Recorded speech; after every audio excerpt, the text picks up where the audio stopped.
Hi students, welcome to our channel. So இந்த வீடியோவில் நம்ம என்ன பார்க்க போறோம் அப்படின்னா 12th ஸ்டாண்டர்ட் எக்கனாமிக்ஸ்க்கு இந்த செகண்ட் மிட்டம் டெஸ்ட் 2025க்கான இம்பார்ட்டன்ட்டான கொஷின்ஸ் என்னென்னு பார்க்க போறோம். இதை பார்க்கறதுக்கு மேலே நீங்க இன்னும் நம்ம சேனலை சப்ஸ்கிரைப் பண்ணலைன்னா பண்ணிக்கோங்க. மறக்காம இந்த வீடியோக்கும் ஒரு லைக் பண்ணிட்டு வாட்ஸ்அப் சேனல் இல்லைன்னா டெலிகிராம் சேனலில் ஜாயின் பண்ணிக்கிறங்க. ரெண்டோடைய லிங்க்குமே இந்த வீடியோடைய டிஸ்கிரிப்ஷனில் தந்திருக்கேன். அப்பதான் நீங்க ஃபியூச்சரில் எந்த ஒரு வீடியோவையும் எந்த ஒரு இன்ஃபர்மேஷனையும் மிஸ் பண்ணாமல் பார்க்க முடியும். ஸோ உங்களுக்கு இந்த மிட்டம் டெஸ்ட் வந்து நவம்பர் 10ஆம் தேதி கிட்ட ஸ்டார்ட் பண்ணிடுவாங்க எல்லா டிஸ்ட்ரிக்ஸ்லையுமே. ஒரு சில டிஸ்ட்ரிக்ஸில் மட்டும்தான் கொஞ்சம் லேட் ஆகும். அதனால வந்து அதுக்குள்ளே நம்ம மேக்ஸிமம் எல்லா சப்ஜெக்ட்ஸ்க்குமே உங்களுக்கு இம்பார்ட்டன்ட் கொஷின்ஸ் தந்துடுறோம்.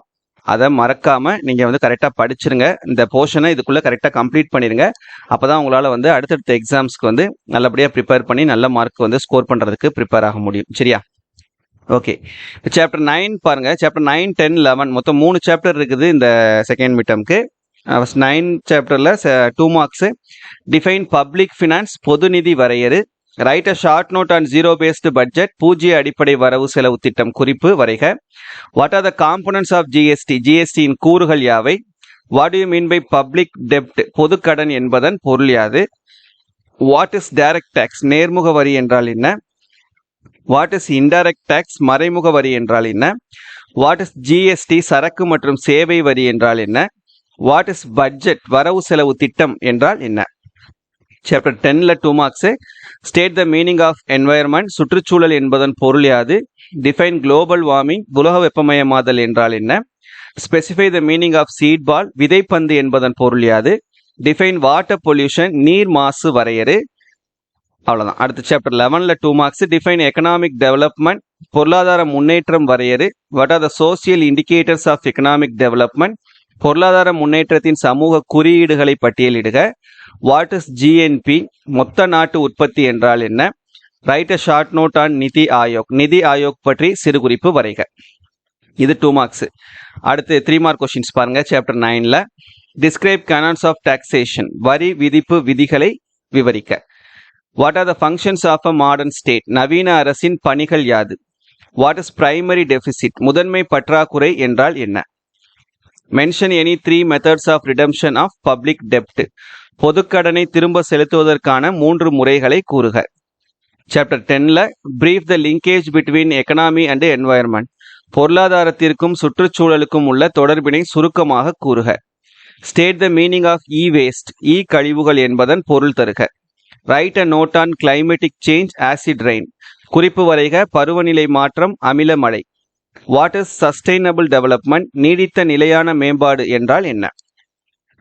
நெக்ஸ்ட் சாப்டர் 11ல 3 marks. Elucidate major causes of vicious circle of poverty with diagram, வறுமை நச்சு சுழற்சிக்கான காரணங்களை வரைபடத்துடன் தெளிவுபடுத்துக.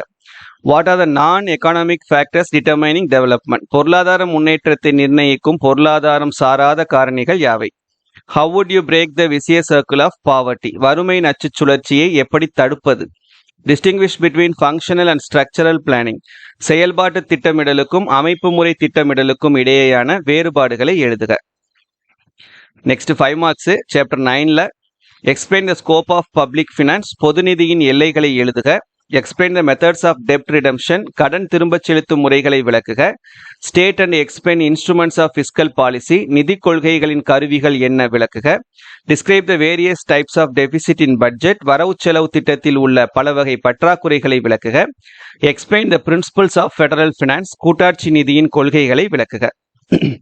சாப்டர் 10ல 5 marks. Briefly explain the relationship between GDP growth and equality of environment, மொத்த தேசிய உற்பத்திக்கும் சுற்றுச்சூழல் தரத்திற்கும் இடையேயான தொடர்பினை சுருக்கமாக விளக்குக.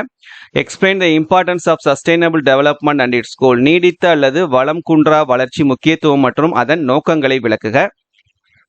Explain the effects of noise pollution, ஒலி மாசுவின் விளைவுகளை விளக்குக. சாப்டர் 11ல describe the different types of planning, பல்வேறு வகையான திட்டமிடல் வகைகளை விவரி. Discuss the economic determinants of economic development, பொருளாதார முன்னேற்றத்தை தீர்மானிக்கும் பொருளாதாரம் சார்ந்த காரணிகளை விவாதிக்கவும். அவ்வளோதான். சரியா? ஸோ இந்த 2 மார்க் 3 மார்க் 5 மார்க் கொஸ்டின்ஸ் படிச்சிங்கன்னா கண்டிப்பாக உங்களால் இந்த எக்கனாமிக்ஸில் உங்களுக்கு 50 மார்க் எக்ஸாம் நடந்துச்சு அப்படின்னா கண்டிப்பாக 50க்கு 50 எடுக்க முடியும். 45 மார்க்குக்கு நடந்துச்சுன்னா கண்டிப்பாக 45க்கு 45 எடுக்க முடியும். அண்ட் 90 மார்க்கு நடந்ததுன்னா கண்டிப்பாக 90க்கு 90 உங்களால் எடுக்க முடியும். சரியா? ஸோ நம்பிக்கையோட படித்து நல்ல மார்க் ஸ்கோர் பண்ணுங்கள். கண்டிப்பாக உங்களுக்கு தொடர்ந்து நம்மளுடைய சேனலை வந்து சப்போர்ட்டிவாக இருங்க. எல்லா வகையிலையும் உங்களுக்கு வந்து நம்ம ஹெல்ப் பண்ணுவோம். சரியா? தேங்க்யூ.